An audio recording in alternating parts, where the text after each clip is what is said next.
for 50,000 years or so, the species has not been evolving in the somatype.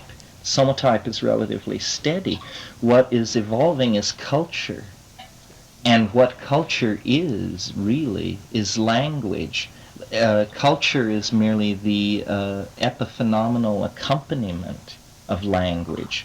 So it is the evolution of language that is changing.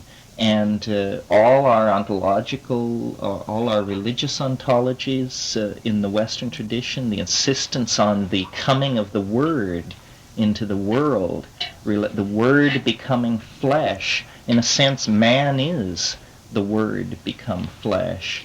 And what all this leads to, I'm not sure. I often like to think that our map of the world is so wrong that where we have centered physics, we should actually place literature as the central metaphor that we want to work out from. Because I think literature occupies the same relationship to life that life occupies to death. And I don't think very many people have thought of it in those terms. You mind elaborating, please, on that one? A true testimony of a word freak. Well, in the sense that a book is life with one dimension pulled out of it, and life is something which lacks a dimension which death will give it. I imagine death to be a kind of release into the imagination, in the sense that for characters in a book, what we experience is an unimaginable dimension of freedom. And this is why people like James Joyce, though arcane and difficult to pierce, seem to me central to understanding this, because they're saying something about the relationship of books, reality, and death, that this is a cycle of expansion and understanding that is happening through language. At one time there were no books. Without trying to solve the problem once and forever, let's just say man has a very strong Gnostic bent. And, Gnosticism, dualism, the idea that you don't belong where you are, that you belong somewhere else, that this is not your world, that you're a stranger in it, is symptomatic in modern parlance of what's called alienation. You're supposed to like where you are. You're supposed to see yourself as part of the seamless fabric of being, and that sort of thing. However, the people who take that position, that alienation is symptomatic of neurosis, don't realize that the cultural momentum of the last 500 years has made the Gnostic myth a reality. In other words, we have become a menace not only to ourselves but to the planet. And the only way that both parties can save themselves is by a separation.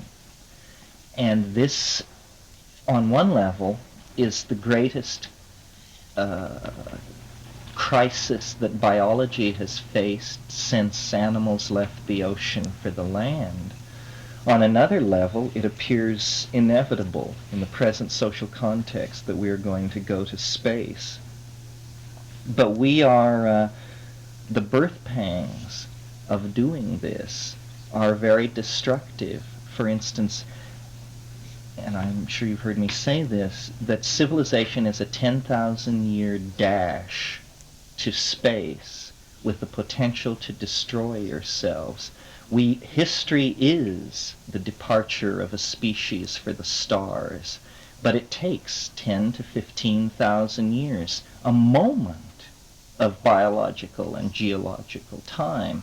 But in that 10 to 15,000 year period, if you happen to be unlucky enough to be born somewhere in there, it's going to look like it's all up for grabs.